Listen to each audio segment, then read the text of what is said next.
So look, let's just be real for a second. Have you ever gone to grab something from the bottom shelf at the grocery store? You know, the heavy bag of flour or the big pack of water, and as you're standing back up, your knees make a sound like a bowl of Rice Krispies? Yeah, that snap, crackle, pop. And then you realize you're actually out of breath just from standing up. Oh man, it hits you, right? I was talking to my buddy Jim the other day. Jim's 68, retired teacher, great guy, and he told me, I went to play tag with my grandson in the backyard, and after 30 seconds, I had to sit on a lawn chair like I'd just run a marathon. He looked at me and said, when did I become this guy? When did I lose my engine? And that's the thing. We talk about getting old like it's this invisible wall we just walk into. But it's not. It's more like a slow leak in a tire. You don't notice it until you're riding on the rim. But here's the secret, and I mean, this is the part that nobody tells you. You can plug that leak. You can actually build that engine back, even after 65, especially after 65. See, we have this big lie playing in our heads. It says that once you hit a certain age, your body is just a machine that's wearing out. But human beings aren't cars. A car breaks when you stress it. A human body, it's anti-fragile. It actually gets better when you stress it, if you do it right. The biology of breathe, the delivery service. Now, I don't want to get all sciencey on you, but you got to understand how stamina actually works. It's not just having good lungs. Think of your body like a delivery service. Your heart is the warehouse, your blood is the fleet of trucks, and your muscles, they're the customers waiting for a package. That package is oxygen. When we're younger, the trucks are fast and the roads are clear. But as we hit 60, 65, 70, a few things happen. The trucks get a little slower. The roads, your arteries, get a bit congested. And the customers? Your muscles start closing up shop because they haven't had a delivery in a while. This is what the doctors call sarcopenia. Basically, it just means muscle loss. But here's the kicker. If you have less muscle, you have fewer places to send oxygen. So your heart says, why bother pumping so hard? There's nowhere for the blood to go. That's why you feel out of breath just walking to the mailbox. Your delivery network has shrunk. To build stamina, we don't just need to run. We need to reopen the shops. We need to wake those muscles up so they start demanding oxygen again. When the customers start screaming for deliveries, the warehouse, your heart, has no choice but to get stronger. And yeah, it happens way faster than you think. Your body is just waiting for the signal. The verticality principle. If you really want to supercharge your stamina, we have to talk about verticality. Most of us, as we get older, we look for the flat ground, right? We like the mall. We like the paved path. Flat is safe, but flat is where stamina goes to die. If you want to build an engine, you need resistance, and the best free resistance in the world is gravity. Now, I'm not saying go climb a mountain. Oh God, no. I'm saying find 3 steps, or a driveway with a little bit of a slant. When you walk uphill, even for 30 seconds, your heart rate jumps. Your legs have to push harder. Your lungs have to expand. I call this the driveway challenge. If you have a sloped driveway, walk to the mailbox, then walk back up, but do the up part with a little bit of purpose. Not a run, just a, I've got somewhere to be pace. Do that twice a day. You'll feel it in your calves. You'll feel it in your chest. That's the feeling of your delivery trucks clearing out the traffic jams in your arteries. That's the feeling of your stamina returning. Stamina snacking, the 2-minute trick. Okay, so how do we send that signal without, killing ourselves in a gym? This is where stamina snacking comes in. I was reading this study out of McMaster University, and they found that people who did microbouts of exercise actually saw more improvement in their heart health than people who did long, slow walks. Think about that. Instead of an hour of boring walking, what if you just did 2 minutes of something 3 times a day? I tried this with a lady named Maria. She's 69. She told me, "I don't have time for a workout, and frankly, I don't like them." I said, "Maria, can you march in place while your morning coffee is brewing?" She said, "Yeah, I can do that." "Can you do it until you're breathing just a little bit heavy? Just enough so you couldn't easily sing a song?" Maria did that for a week. Coffee march, lunch break march, evening news march, 6 minutes a day total. After 10 days, she called me and said, "I just walked up the stairs to my apartment and I didn't have to stop at the landing to catch my breath." What happened? What happened was she shocked her system into realizing it needed to be better. Those little bursts of intensity are like a wake-up call for your mitochondria, the little power plants in your cells. You're telling them, "Hey, wake up, we're moving." The hydration hack, the silent killer. Wait, we have to pause for a second. We need to talk about water. I know. You've heard it a million times, but here's something you might not know. As we get over 65, our thirst mechanism literally starts to break. It's like a faulty sensor in a car. You can be down a quart of oil, but the light on the dashboard doesn't turn on. I see this all the time. Someone says, "I'm so tired today. I think I'm just getting old." And I ask, "How much water did you have today?" "Oh, I had a cup of tea this morning." That's it. If your blood is thick because you're dehydrated, your heart has to work twice as hard to pump it. It's like trying to suck a thick milkshake through a tiny straw.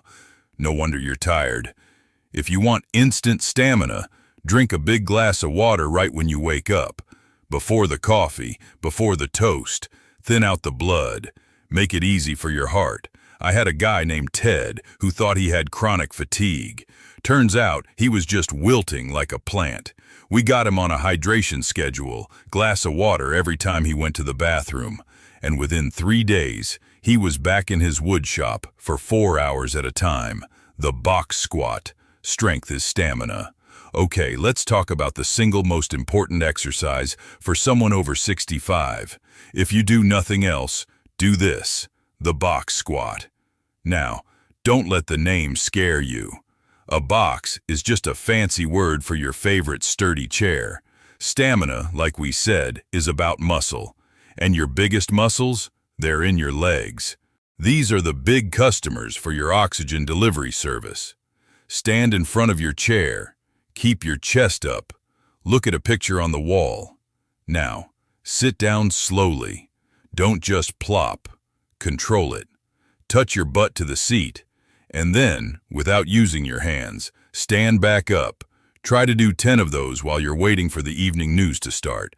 But how does this help my stamina? Because when those big leg muscles get stronger, they get more efficient. They don't need as much effort to move you around. If it's easy for your legs to stand up, it's easy for your heart to keep you moving. I saw a woman go from being stuck in her recliner to walking a mile in the park just by doing these chair squats every single day. The protein push. We have to talk about what's on your plate. There's this weird idea that as we get older, we should eat lighter. You know, a little salad, a piece of fruit. Oh man, that is the worst thing you can do for your stamina. Remember sarcopenia? The muscle loss? Well, your body is constantly trying to eat its own muscle for energy. The only way to stop it is to give it protein. In fact, the latest research says that people over 65 actually need more protein per pound of body weight than 25-year-olds. Why? Because our bodies aren't as good at processing it anymore. If you aren't getting enough protein, meat, eggs, beans, Greek yogurt, your body will literally tear down your leg muscles to keep your heart beating. And then, your stamina disappears. I tell my clients, every meal needs a hero. The hero is the protein. When Sarah started eating 30 grams of protein at breakfast, she told me, I don't feel that 2 o'clock p.m. slump anymore. I feel solid. That's because she finally gave her engine the raw materials it needed to repair itself. You can't build a house with just blueprints. You need the bricks. The recovery paradox, all right. So we've got the foundation. We're snacking. We're drinking water. We're doing our squats. But now, we have to talk about the part everyone ignores. The dark side of stamina. I'm talking about sleep and recovery. You cannot out-train a bad night's sleep. Period. When you're over 65, sleep gets tricky. You might think, oh, I only need 6 hours now. No, your body still needs 7 to 8. Why? Because sleep is when the repair crews come out. All that stamina snacking we talked about, all those chair squats, they actually create tiny microscopic damage to your muscles. That's a good thing. That damage signals the body to build back stronger. But that building only happens when you're in deep sleep. If you aren't sleeping, you're just damaging without repairing. You'll wake up feeling like you've been hit by a truck. If you want to feel energetic tomorrow, you have to win the battle of the bedroom tonight. Cool room, no iPad in bed. When you wake up rested, your baseline stamina is already higher. You're starting the day with a full tank of gas instead of a blinking red light. The interval trick, the mailbox sprint. Now let's talk about a little trick to boost your lung capacity fast. It's called intervals. Now, don't go Googling HIIT workouts. That stuff will have you doing mountain climbers on the floor, and we already agreed, we aren't doing that. Our intervals are the mailbox sprint. When you're out for your walk, pick a landmark, a blue car, a specific tree, a mailbox. Walk a little faster until you reach it, just enough so you can't easily whistle a tune. Then slow back down to your normal pace until you feel recovered. Then do it again. This on and off thing, it's like a workout for your arteries. It makes them more flexible. It teaches your heart how to recover quickly. I had a guy, Bill, 69. He started doing this on his exercise bike. After a month, he told me, I went for a hike with my daughter, and for the first time in years, she was the one asking to take a break. That's the interval dividend, the social engine. Here's a secret weapon for stamina that nobody talks about. Friends. Yeah, really. Science shows that if you move with other people, you move longer and harder without even noticing it. It's called social facilitation. Jim joined a walking club at the local park. He told me, when I walk alone, I'm bored after 10 minutes. When I walk with the guys, we're talking about the game or our grandkids, and suddenly we've done 3 miles. Find your tribe, even if it's just one neighbor. If you know someone is waiting for you at the corner at 8 a.m., you're gonna get out of bed.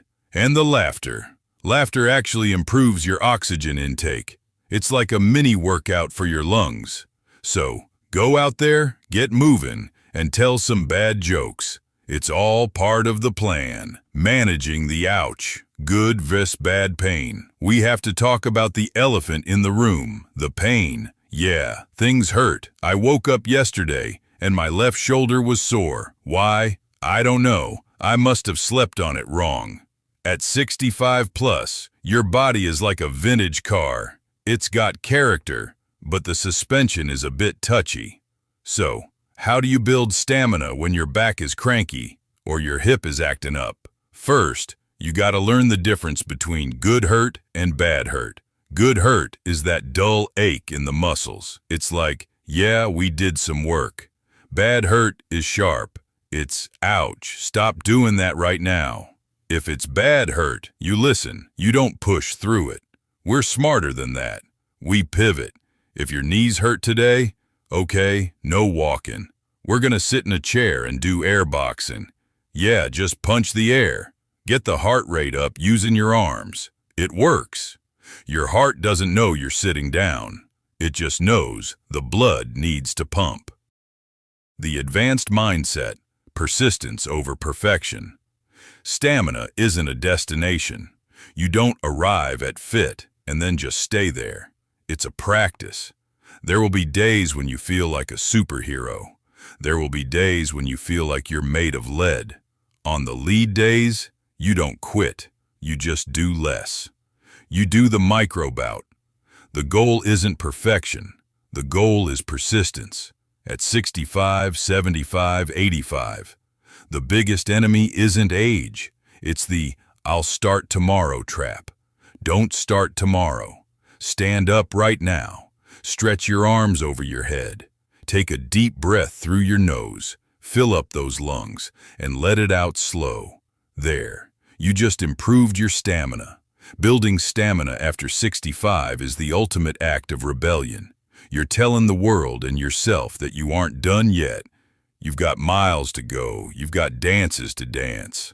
Oh, it won't always be easy. You'll have the Rice Krispie knees and the cranky shoulders. But you'll also have the feeling of the wind on your face and the blood pumping in your veins. And let me tell you, that feeling, it's better than any nap. So what's your why? Is it the grandkids? Is it a trip to Europe? Is it just being able to carry your own groceries without help? Find that why and hold on to it. I've seen it 100 times. I've seen people go from the couch to the mountaintop. All it takes is the first step and then the one after that. So go on. Get out there. Your new engine is waiting for you to turn the key.